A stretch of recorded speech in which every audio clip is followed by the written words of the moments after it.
Squay. Hello, hi, friends and relatives. Welcome back to The Glorious Mess. And this glorious mess is only getting messier now that I have a brand new co-host for the season, Madam Carla. Do you prefer to be called Madam Carla? I prefer Madam.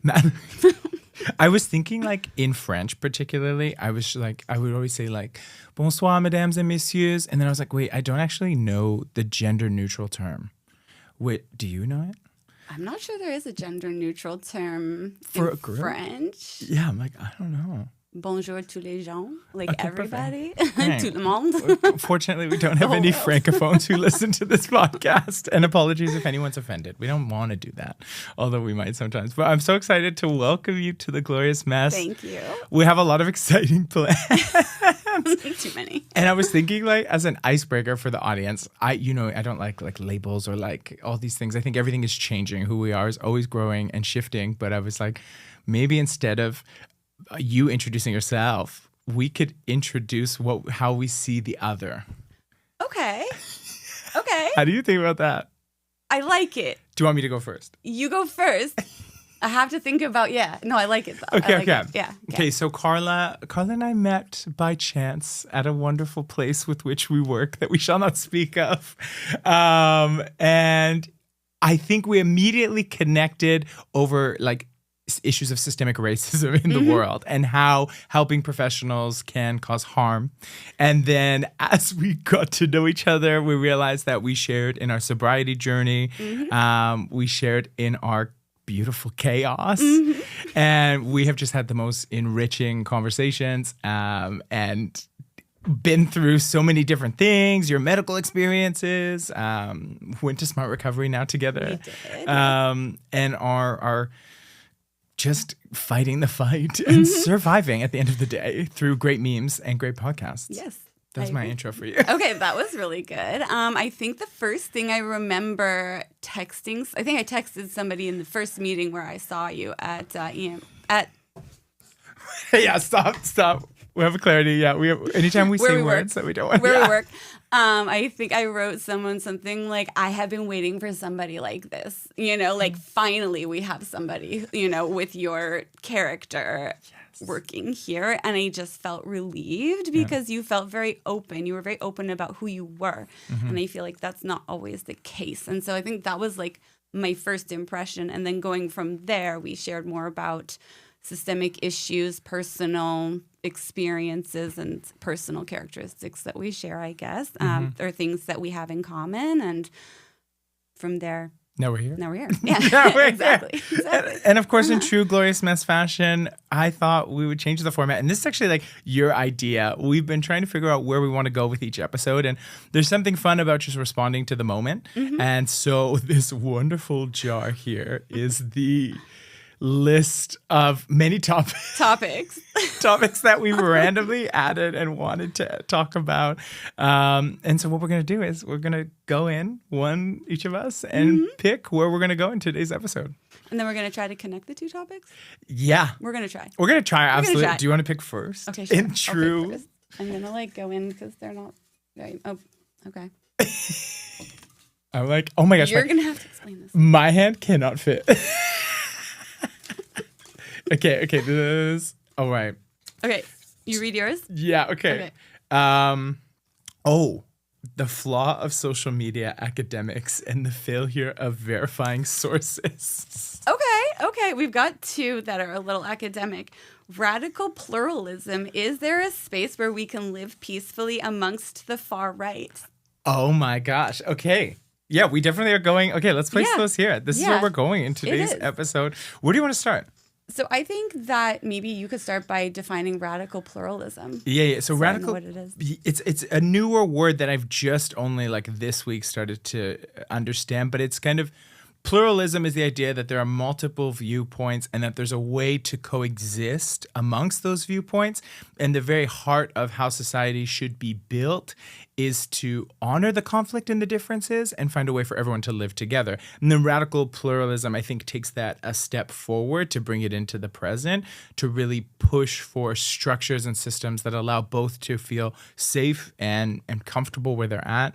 And I apologize if there's any academics listening. I haven't got to spend enough time with this, but I was kind of thinking like, how when we see this rise of the radical right, how do we coexist with the right? That's okay.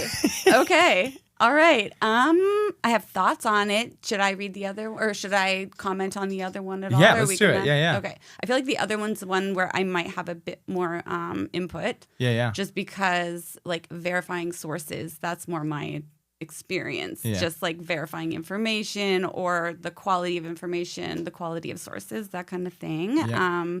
Academically, and I think when it comes to social media, Mm-hmm. I think it's also social media academics. I think that we can also look at that in different ways, because we can look at it before social media as like pop psychology books. Yeah. It can be a lot of different things. Would you know? consider like Brene Brown a pop psychologist? Do you even know? Yeah, I don't know like that much about her, but Yeah. I think for me, it's just always kind of, I'm not really comfortable with any kind of science or psychology that is marketed in a way that gives me the vibe of like a gimmick or like a quick fix, or like is kind of delivered in this like quippy way. I don't know if this makes sense. No, yeah. You know, like Yeah. inspirational quote way. Because Yeah. I kind of feel like the reality is a lot of it is hard work and probably boring. Like Yeah. the work itself is probably hard, and Yeah. the information itself is complex and just not that exciting. Yeah.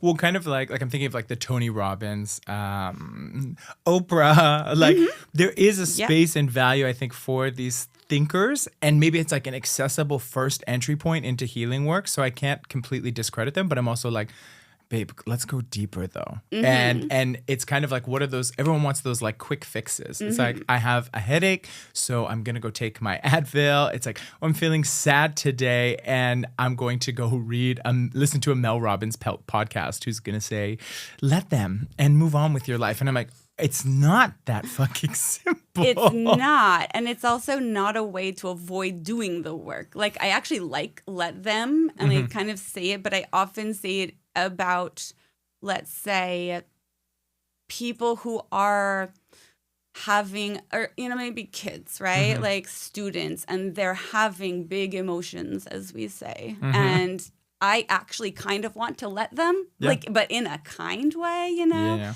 But that's not where I stop thinking about it. And that's not where, you know, I think we should also stop thinking about how we feel about something, our opinion on something, etc. When I think the thing with let them is it's so often attributed to Mel Robbins because of her new book, The Let Them Theory, but it's also not her theory.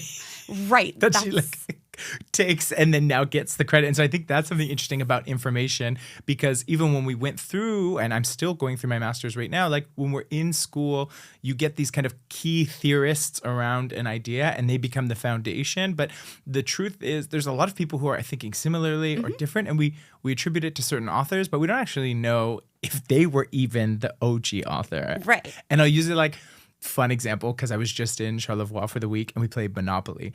And so Monopoly was originally called the Landlord's Game. And it's a game to try to get people to understand why capitalism is a bad thing, and why if any one person in society hoards all the wealth, everyone else will suffer. And it was supposed to be a way to teach people, hey, we're going in a bad direction. Then a guy comes around, I think in like 1930, and he's like, oh, I like that idea, sells it to the company, gets the money off of it, and she actually never gets fully credited. I think she had a patent for the product at some point, so she did get like $500 or something like that. But now you see Monopoly as this like big, massive family fun game. But again, the true creator of it is never fully credited. And then also the purpose of what they were trying to say is completely lost. Yeah. In the modern game. And that is like, it's very common in science as well. Like there's usually more than one lab, more than one person asking a similar question and producing results at the same time. Like I think this happened in genetics with like the DNA helix. Gonna have to check my source on exactly what it was. Fact check. Yeah, exactly. Stop. Yeah. But basically, like, there's going to be one person who will get the credit kind of in even academia, right? Like, let's say there's going to be that one name that people say over and over again. And then you kind of look into it or you find out more about it. And then there's, oh, well, actually, there was another person behind this. And let's say oftentimes maybe it's a woman. And so you can go back and kind of, you'll see the misogyny. You're going to see the racism in terms of like who gets the credit, you know, who has the power to, I don't know, I guess, spread the information more, better, whatever.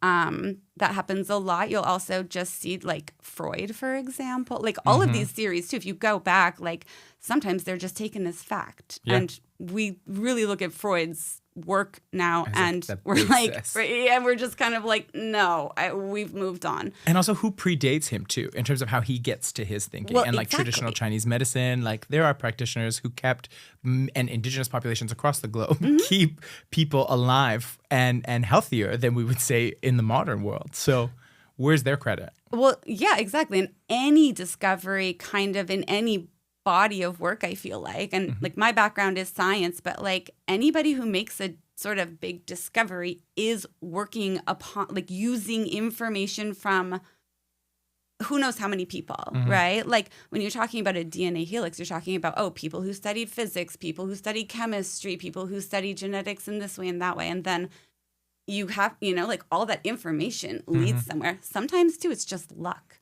Somebody asks a question and the answer ends up being very useful, or they find an answer accidentally, right? So it's also luck. And I think that keeping in mind always, personally, I like to always think the information we have now is always based on the work of many, like just like everybody in history in some way, you know? Nothing's original at all. Right. And I think sometimes too, in how education has been set up, like we know inherently the academic environment is catered towards white men in society, white straight men. I mean, they're probably gay, like under the table, let's be honest. Everyone loves a little anal.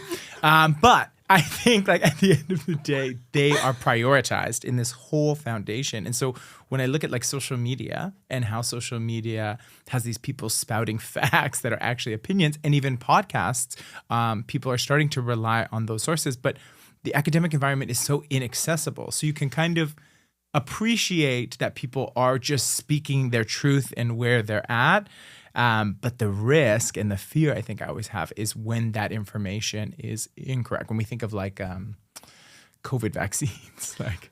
And vaccines in general. Vaccines in general, There's, sorry, I'm just trying to think. Because like it's social media. The news also started doing this like decades ago. I think it was like around 9/11 when I started seeing more like news, like 24-hour news channels, basically. Like it used to be back in the day, like, breaking news. You're going to have news coming at you over the shows that were already programmed. But like now there's many channels dedicated to 24-hour news. But a lot of the times they are just opinions. Yeah. And they're being set up like the news, you know? So I think people also very easily kind of start to blur the lines because of how it's presented. Like I remember one more. No, go. Back in the day too with newspapers, like you would have the legit newspapers. Okay. And like obviously there's room for discussion about that, but like the legit newspapers in one place and then the like Weekly World News is in another place. You know, they're physically separated, so you kind of know, okay, this is, you know, like this is fake, right? Yeah, Soap Opera Digest is over there. Yeah, exactly. And so, but we don't have that separation physically anymore. We don't read newspapers, so the cues can get blurred. When you don't, I actually don't think you also read, like I can't, the amount of times a headline creates a visceral reaction and an opinion and shapes it, and I think our brains in general are overwhelmed with information. We're taking way too much in, so we don't even have the time to read it. So I had an incident in one of my classes with a student who had made a comment about indigenous peoples and tribal capitalism, and it was saying that in order for indigenous nations to thrive, capitalism must die. And she was like, "Well, I think that's just a little bit too radical." And I asked her like, Did you even read the article? Because in the article, this is a quote and it comes at the end. But if you read through the journey to get there, you understand how there's tension between traditional ways of being and knowing in our communities and then the present day economic project. So there's like spaces like tribal capitalism where nations make economic choices to keep sovereignty for themselves. But again, if you don't give the author the entire article a full journey or read through, you end up creating and shaping opinion based on one thing that maybe triggered you a certain way. And that's like, you miss so much. So social media then again gets to be so popular because it's like 30-second soundbite. And then what sells on social media? The fat like engagement and a pretty face and some people who, have big private areas that do really well. But no, like you're right. And like clickbait, that's what the clickbait headlines have been very successful doing, is just engaging people's outrage. And I don't know, I think one of the best sort of mechanisms maybe to avoid that is because like I get that internal response when I read it too. I just have to step back for a second and remember, wait, no, like, but the feelings are very real and very powerful. And like, this is very effective. As you said, like the marketing piece of social media is kind of what's linked to the headlines and like the clickbait emotional response that they want in people. Right. And you should always read the article. And sometimes I won't read the article, but then I also just, again, have to kind of remind myself, okay, then I don't have an opinion. I don't have an opinion right now, or I'm going to not talk about it. Exactly, but that's I guess that's a lot of work in a sense to make sure you're like kind of monitoring yourself. But like, yeah, I get those emotional reactions too. And nobody wants, like, if you think of like education system, like you're kind of always graded and assessed off of how productive you are, how good you are. And so you never kind of want to be in a place of not knowing enough. So people will like fill in the blanks just so that they can enter a conversation and be like, hey, I know what I'm talking about. And it's like, actually, you don't. And one of the most important things I think you could do, and something I've had to learn more recently, was like, no, like step the fuck back. I have no fucking clue, honestly. And then when I have no fucking clue and I enter the conversation like that, it's really cool to see how the other person also acknowledges, actually, I don't know either. And then either we like come together and we look into it more, or we say like, let's just change the topic and talk about something else. But that feeling, that human visceral emotion to be like, wait a minute, I don't know. And that's okay. Yes. We've all been conditioned to needing to know and to be right and to be good and all these kinds of things. And I think that's like, and I would say too, like, I don't know if necessarily people have like ill intent when they are saying things. That's not true. I think some do have fucking ill intent. Yeah, I think some do, especially like when we're talking about like marketing and when the goal is making money. That's kind of where I feel like there's ill intent somewhere in that process. I also just want to say though, like, I don't know if it was my education, but like, I feel like I've been comfortable saying, I don't know. For a while, but I don't remember when that really started. I don't know if it was like in high school or in university or like what stage of it. Because I had a couple of pretty good mentors along the way, pretty good teachers. And I think they fostered that sense of like curiosity in me. And that was linked to the I don't know. So if I was like talking about something, instead of filling in the blanks, I would be like, I don't know. But then I would get curious. I'm like, I need to know. And like, I don't know. So I don't know where that I don't know where that came from. Like, I don't know if it was a teacher. I don't know if it, like, I would have to ask my mom if I was like that as a kid. I don't know. But I find it relieving. The pressure. Because it's stressful. It creates tension in your mind. Exactly. And then also, I just feel like, why do we need to know everything? We don't, really. That's a great question. But that's kind of how our world is produced. And so that's why you get these people who want to be kind of experts or whatever they call themselves. But again, where it gets scary, and I think to bring in this kind of need for radical pluralism, space for other perspectives to coexist, is that like they drive messages home that can cause harm in the real world. And that's what I think gets scary, because when I think of like PP, my little Pierre Poilievre, God bless him. Wait, did we do? Like stop. I don't know. Stop. I don't want to. We can say his name. We can say his name in this space. But like I think just last week he had said we need to end DEI in our country. And I think in general, too, in Canada, we say EDI, just like a general reference, yeah. But equity, diversity, and inclusion, not diversity, equity, inclusion. Although some people use different acronyms. Anyway, the point of that is, though, like when you hear someone like Pierre Poilievre, my brother is like a textbook, like quite conservative. But at first, I was really like apprehensive because some of the messaging online was like, oh, if you support Pierre Poilievre, then you don't support trans people in general. And I'm like, it's very true. Yes, he will probably. I mean, I feel like they do go together. They 100%. Like he has, but then I'm like, but then that wasn't actually as important to him, is that he was interested in Pierre as we continued the conversation. Underneath that was, I actually am just really feeling financially insecure and I'm scared for the economy, and I feel like a more conservative approach to the economy is going to really help me.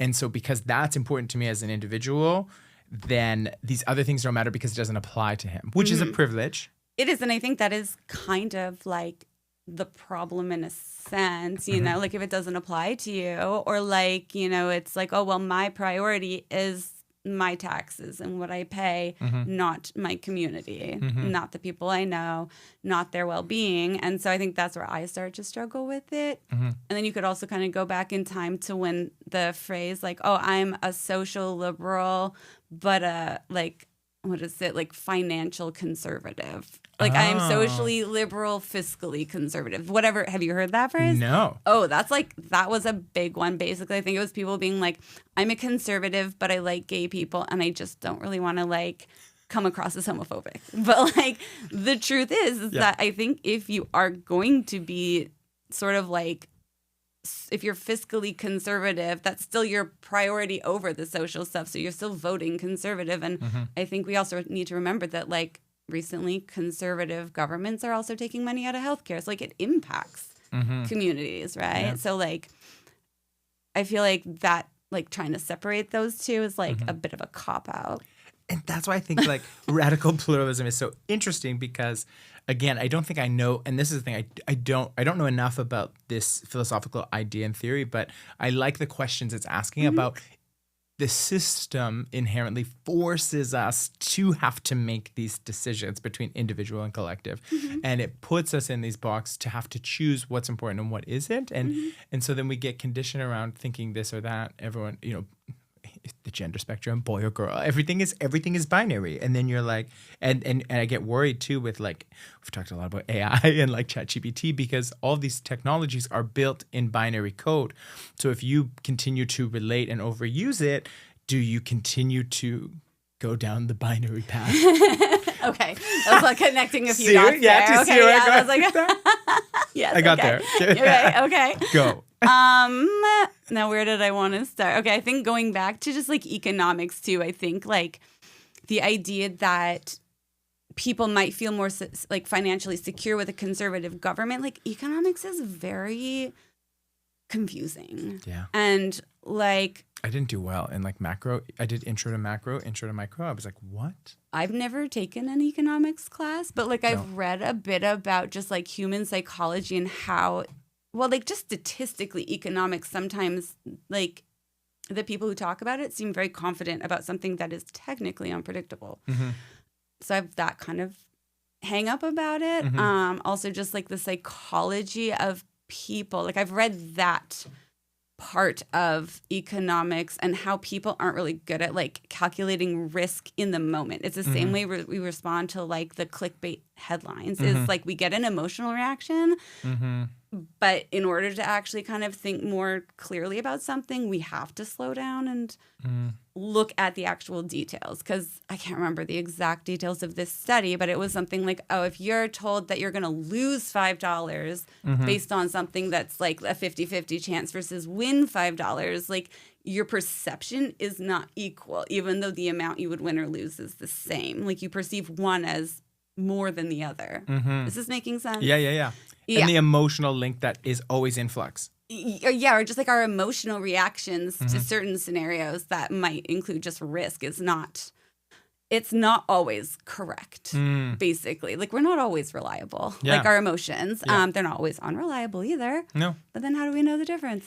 And then again, in this economic project that is this country, then how do you how do you even take the time? Like I was talking to my therapist 2 weeks ago and I was like, I'm so fucking busy. And things I've chosen, not busy with English, clearly.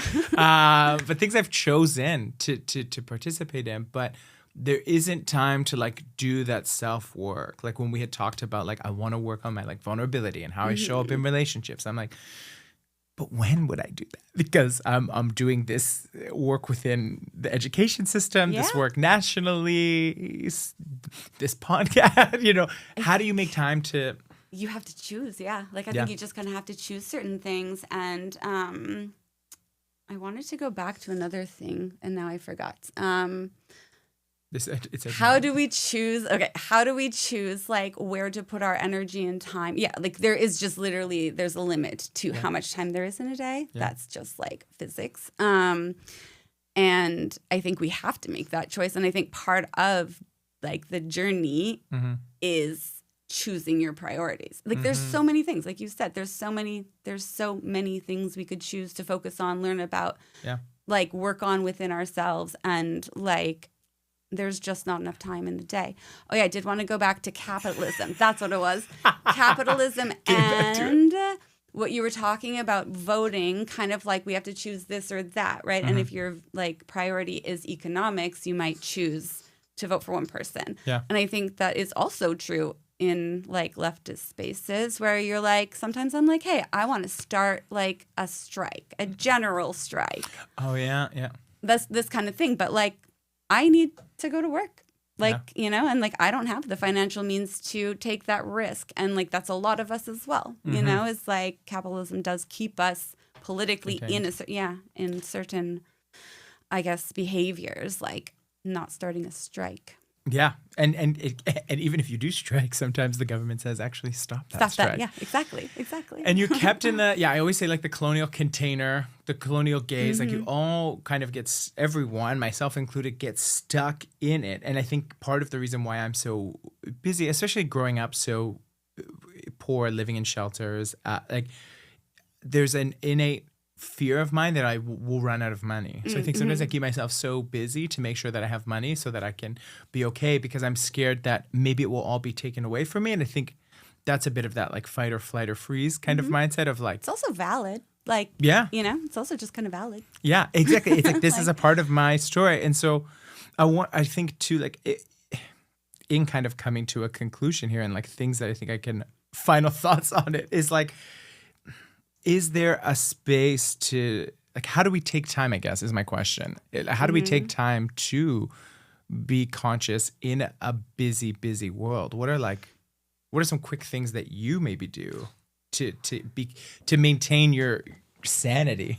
I think I rest. Yeah. I make time for rest, like legitimate physical, sensorial rest, quiet. And during that time, like my hope is usually, I can maybe enjoy something like, like TV or whatever it is, or maybe think of something fun and creative to do that's like more community oriented and like, gives me a bit of hope or joy. But yeah, I think it's rest. Yeah. Yeah. Because rest. Yeah. You ever heard, I think it's called the Nap Ministry. She's just this Black radical feminist woman who like writes about just like the importance of nap, like, and saying no. And sometimes creating, and I actually wrote this as a podcast topic about how boundaries get weaponized. We won't get into that, but I mean, boundaries with the work. There was a case that came to my desk on Friday, and one of the consultants had said, hey, can you call this parent, bring this person in? Don't worry, it's clear. Yeah.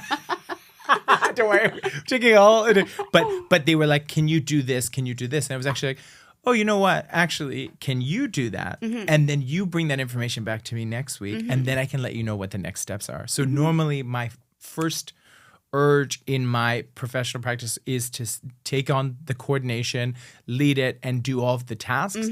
But taking my power back and saying, actually, no, you can do that, and then bring it back to me. I can advise, and then I detach, and so I reduce just like a fragment of tension in my mind. And then after that, I went and meditated for 5 minutes, because 5-minute meditations, like it doesn't have to, same with the gym, like you don't have to, do like these hour and a half long intense sessions. Like I think going for a 5 or 10 minute walk is important. Going for a 5-minute YouTube meditation is important. Even just stopping. Yeah, literally breathing. stopping. Yeah, or just like staring, like looking to see what's going on in the world. I think too, when it comes to exercise, like you said, you can take the pressure off. Like sometimes I'm like, I just want to make sure I'm still in the habit. Today I don't have the energy for an hour, so I'm going to do half an hour, but I'm going to keep the habit so that I'm doing it regularly, because that also keeps me feeling good, is like the routine of things, like my general routine in life, not like minute to minute, but, Yeah. that always makes me feel good. Step by step. Who sings that song? Step New Kids on the Block? step. Is it? Yeah. Why did I want to say Paula Abdul? Maybe Same Paula. era? Yeah. Baby. Step by That's step. New No, Kids. it's for sure New That's Kids on New the Kids, it's yeah. New Kids on the Block. Well, with that step by step, that's really what this is. We are taking it step by step. Hopefully there was a nugget of wisdom in this episode. This 1 or 2. premiere episode featuring Carla. Carla will be back for many, many more conversations. But as always, close off by saying, you know what? Go ahead, get messy. And we will see you next time.